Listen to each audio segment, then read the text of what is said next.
আজকে আমি কারকল দিয়ে একটা মজার তরকারি রান্না করব, আর সেটা হচ্ছে শুটকি দিয়ে। এখানে আমি 4টে কারকল নিয়েছি। কারকলটাকে আমি ভালো করে ধুয়ে নিচ্ছি। আর এই কারকল দিয়ে এইভাবে যদি শুটকির একটা তরকারি আপনি রান্না করেন, তাহলে যে শুটকি না পছন্দ করে সেও শুটকি দিয়ে ভাত খাবে। আর এই কারকলের স্বাদটাকে দ্বিগুণ বাড়াতে আমি এইভাবে মাঝে মধ্যে রান্না করি।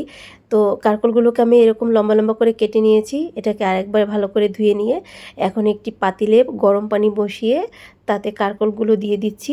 আর এরকম করে আমি কারকলের মতো এরকম লম্বা লম্বা সাইজের করে আরও একটা আলু কেটে নিয়েছি। এই আলুটাকেও এই কারকলের সাথে সিদ্ধ বসিয়ে দিয়েছি। আলুটা আর হচ্ছে কারকলটা যখন 50 or 60% সিদ্ধ হয়ে যাবে, তখন এটাকে আমি নামিয়ে নিচ্ছি।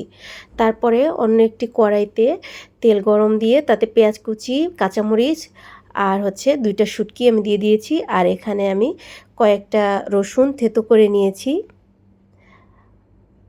এবার এটাকে ভালো করে একটু নেড়ে চেড়ে নিচ্ছি,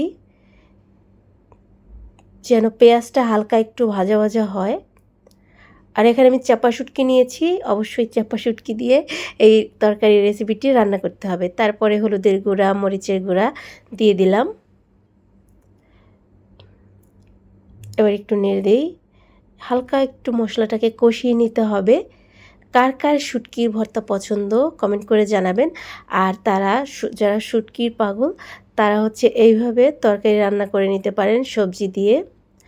তো আমি এখানে হালকা একটু পানি দিয়ে মশলাটাকে আরেকটু কষিয়ে নিয়ে তারপরে হাফ সিদ্ধ করে রাখা সবজিগুলো দিয়ে দিলাম, কারকল এবং আলু। এরপরে একটি ঢাকনা দিয়ে এটাকে ঢেকে কিছুক্ষণের জন্য রান্না করতে হবে। এভাবে রান্না করে দেখুন, রান্নার পরে দেখতে